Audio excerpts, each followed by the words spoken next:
¿Cómo le va? Buenas noches. Ya estamos en nuestro debate de cada viernes a través de Somos Rafaela y Canal 2, nuestra imagen de Moisés Ville. Estamos aquí en el Hotel Parra junto a Sergio Sinay, nada más y nada menos. Gracias por concedernos estos minutos. No, al contrario, es Buenas noches. Un honor para mí. Bueno, ¿hacia dónde vamos? ¿Hacia dónde vamos nosotros Preguntita dos? así como para romper el hielo. ¿Hacia dónde va la sociedad? ¿Hacia dónde va el país? Es una pregunta que no tiene respuesta fácil. Yo creo que es una pregunta que por el solo hecho de existir nos debería mantener despiertos, alertas, y debería empezar a responderse con otra pregunta primero, que es ¿hacia dónde voy? ¿Hacia dónde quiere ir cada uno de nosotros? Y con qué herramientas, con qué valores, con qué consignas, con qué medios quiere llegar a ese lugar donde quiere ir.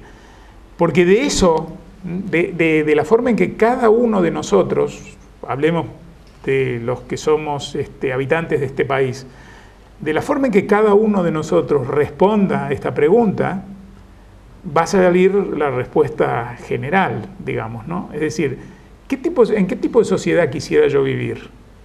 ¿Qué estoy haciendo para que esa sociedad, qué estoy haciendo en el día a día, en mi trabajo, en mis relaciones familiares, en mis relaciones con los amigos, en mi vecindario, en el club en el que voy, en las áreas que forman mi vida de todos los días?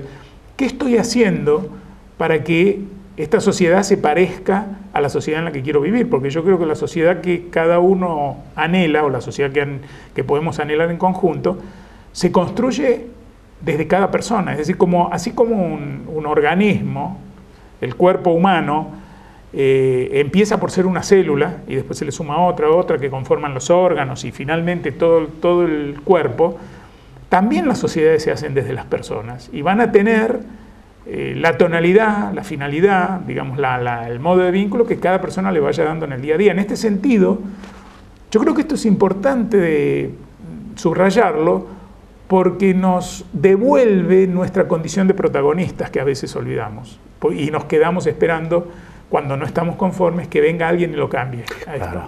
La sociedad paternalista, digamos. La sociedad paternalista o providencialista, claro, donde va a venir un ser providencial. Entonces siempre los seres providenciales nos terminan defraudando y traicionando, no solo defraudando, sino muchas veces traicionando, porque no existe un ser providencial como el que esperamos, y porque en esa espera nosotros desertamos de la responsabilidad personal. Claro, nos desligamos. Nos desligamos, y la responsabilidad es siempre personal, no hay responsabilidad. Porque después total colectiva. tenemos a quien echarle la culpa.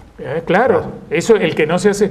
Entre responsabilidad y culpa tenemos siempre una relación inversa, digamos, ¿no? A mayor responsabilidad, menor culpa circulante, porque como cada uno se hace cargo de lo que le toca, no hay que buscar un culpable para eso que es mío, porque yo ya me hice cargo de eso. Si yo no me hago cargo, tengo que metérselo esto en la mochila de algún culpable. Entonces yo digo que donde hay poca responsabilidad hay inflación de culpa. Y ¿Esto es una particularidad de la sociedad argentina o el mundo está moviéndose hacia esa dirección? Yo diría que este es un fenómeno humano, digamos, ¿no? De la relación entre culpa y responsabilidad. Lo que pasa es que ese fenómeno, como tantos otros, como los climáticos o los que sea, digamos, la lluvia es un fenómeno natural, pero no llueve en todo el mundo al mismo tiempo. Y no todas las lluvias son iguales en todas partes, ni siquiera en el mismo lugar. Entonces, este es un fenómeno humano que hoy en la Argentina tiene una particular intensidad y que se manifiesta de una manera bastante epidémica y que atraviesa no solo el campo de la política, lo vemos en el deporte. Sí, no, en el campo de las relaciones humanas. En el campo de las relaciones humanas, de todos los. Sí. Es decir, porque uno de los temas que planteas es precisamente la cuestión de la comunicación, ¿no? Se habla mucho de la tecnología, la posibilidad de que hoy los chicos se conectan de una manera extraordinaria, nosotros mismos, que utilizamos en la medida de nuestras posibilidades y nuestra capacidad de aprendizaje, todo lo nuevo que está viniendo para contactarnos. Pero, decís, se está perdiendo la posibilidad cierta de mirarnos a los ojos y hablar y dialogar sobre aquellas cuestiones que nos ocupan y nos preocupan, ¿no? Es decir, aquello que por ahí nosotros veíamos por una circunstancia de la época, nuestra niñez. hijos. A veces nuestros padres nos decían que no se hablaba en la mesa, pero fuera de ello, digamos, la relación era el contacto permanente. Voy a la casa nos encontramos en tal lugar. Hoy todo es red social y digamos, la piel ya no contacta con la otra, ¿no? No contacta la piel, no contacta la mirada, no hay escucha. O hay una escucha utilitaria, digamos, yo te escucho si lo que me vas a decir me sirve, o si a lo que vos vas a decir yo le puedo dar una respuesta, porque si no tengo respuesta, entonces mejor vayámonos, y quizás vos no estás pidiéndome una respuesta, sino que me estás pidiendo escuchas, simplemente nada más escucha, que eso. Receptividad, digamos, ¿no? Entonces yo creo que sí, que estamos viviendo una confusión peligrosa entre la conectividad y la comunicación. No está mal, las herramientas de conexión son útiles, son necesarias y son bienvenidas, y bueno, en profesiones donde trabajamos con la palabra, con la imagen y con todo esto, sabemos bien que son necesarias y bienvenidas, pero siempre que sean herramientas y que no se invierta la relación donde nosotros pasamos a estar al servicio de estas herramientas.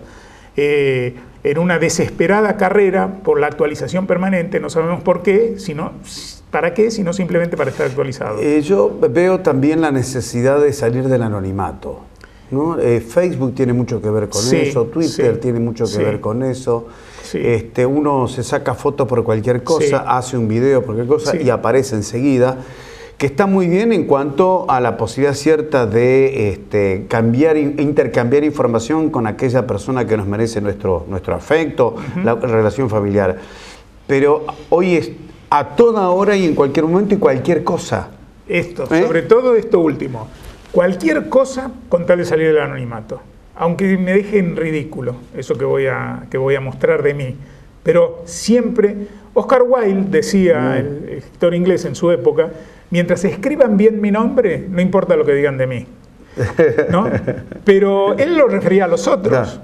Ahora es como si cada persona dijera, mientras yo ponga bien mi nombre, no importa lo ridículo que me muestre, siempre y cuando esto me permita salir del anonimato. Pero ¿por qué esta desesperación de salir del anonimato, aunque más no sea por 5 segundos, o aunque más no sea por una foto ridícula subida a Facebook o lo que fuera?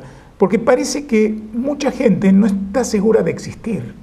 Es como si no tuviera la certeza de que existe. Entonces necesita que otros le digan que existe, aunque sea insultándolo, aunque sea cargándolo, o mirándolo al pasar en Facebook, o en la televisión, a lo mejor haciendo una monigotada detrás del que está hablando, a lo mejor en la calle o lo que sea. Cuando tantas personas no están seguras de su propia existencia, es porque quizás tienen poco contacto consigo mismas. Está faltando un poco más volvemos un poco a lo que hablábamos antes, de hacer algunas preguntas hacia el interior de uno mismo, del tipo de cómo quiero vivir, cómo estoy viviendo, qué necesitaría alcanzar, cuáles son mis verdaderas necesidades y cuáles son los deseos que me están haciendo correr detrás de la zanahoria. Y para esto a veces se necesita un poquito de silencio, un poquito de introspección, que me parece que está faltando, que estamos viviendo en un mundo muy bullicioso, muy en el afuera, mucho ruido, muy en el afuera, poco visitar el interior, poca visita al interior de uno mismo. ¿Cuánto tiene que ver la educación en eso? Bueno, si es que está relacionada. Sí, primero hagamos una un pequeño paréntesis para ver qué es educación. Bueno, cuando decimos educación también, yo apunto al tema educativo desde la escuela misma, pero también en el hogar, claro. Digamos, iniciamos la primera tarea de educar. Ahí está. Yo creo que la educación empieza y se sostiene en el hogar, o desde los adultos significativos y cercanos de un chico, digamos, porque puede ser que sea un hogar donde por diferentes razones, además quizás no son los padres directamente, entonces digamos adultos significativos, claro, que incluye a los padres, ¿no? Y si no están, son los adultos significativos cercanos. Ahí empieza la educación, porque la educación básicamente yo creo que se sostiene sobre 3 pilares. Transmisión de valores a través de la vivencia, no a través del discurso, no a través del sermón sobre valores, sino vivir los valores que uno quiere transmitir. Enseñar a construir vínculos donde el otro es un fin y no un medio, es decir, no nos vinculamos por lo que me conviene a mí de vos, de tenerte como amigo o como colega o lo que fuera, sino nos vinculamos porque vos sos una persona a la que yo quiero llegar como persona y vos querés llegar a mí como persona. Vamos a crear un vínculo sobre esta base, no sobre la conveniencia o la utilidad. Y en tercer lugar, vivir una vida con sentido, es decir, que se nos vea viviendo una vida que nosotros creemos que hace una diferencia, que no es lo mismo que hayamos existido o que no hayamos existido. No una diferencia a favor nuestra, una diferencia a favor del mundo, a favor de los seres con los que nos vinculamos.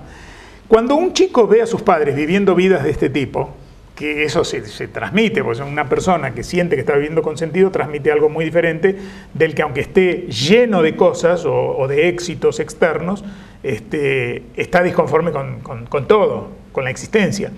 Entonces, se educa transmitiendo este modelo, se educa transmitiendo un modelo de vínculo y se educa transmitiendo valores a través de la vivencia de esos valores. Cuando un chico entra en la escuela, que sería cuando entra a la instrucción formal, para no repetir la palabra educación y diferenciar, ya está educado, ya viene educado, bien o mal, digamos, ¿no? Porque educar se educa de todas maneras porque se transmite, lo que se transmite es educar. Entonces uno puede transmitir ejemplos de valores o ejemplos de disvalores.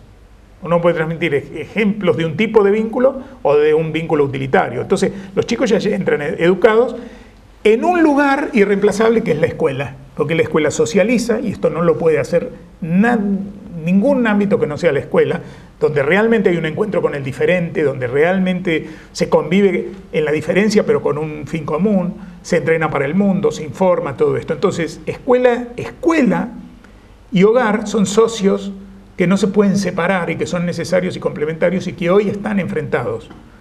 No porque la escuela enfrenta al hogar, sino porque el hogar empezó a enfrentar a la escuela, porque los padres están desertando de su función educativa y de su función de padres y se han convertido casi en hermanitos de sus hijos que ven en la escuela a una mamá que no los satisface.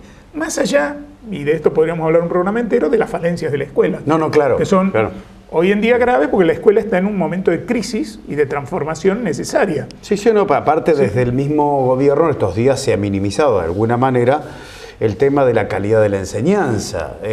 A nivel internacional estamos perdiendo mucho vuelo en ese sentido y desde el Ministerio de Educación dice que ese tipo de evaluaciones no sirve para nada, que se ha invertido mucho dinero, el presupuesto, etcétera, etcétera, y sin embargo no vemos los resultados. Esto lo dice el mismo ministro de Educación, que por otra parte avala y celebra la toma de colegios por parte de los chicos. Claro, entonces, ahí está. Cuando el adulto, digamos, si el adulto de la casa va a tomar la escuela con los chicos, y el adulto de la sociedad celebra esto, los chicos dicen, ¿qué perciben los chicos? Que están creciendo en un mundo sin adultos, o de adultos irresponsables, sin orientación, sin modelos, o se le transmiten unos modelos que lo único que hacen es acentuar la desorientación que ellos ya traen. Sí, a mí me preocupa mucho, y vamos a hacer a la pausa, el tema de, estamos educando a nuestros hijos en la sociedad de los derechos, pero sin ningún tipo de obligaciones.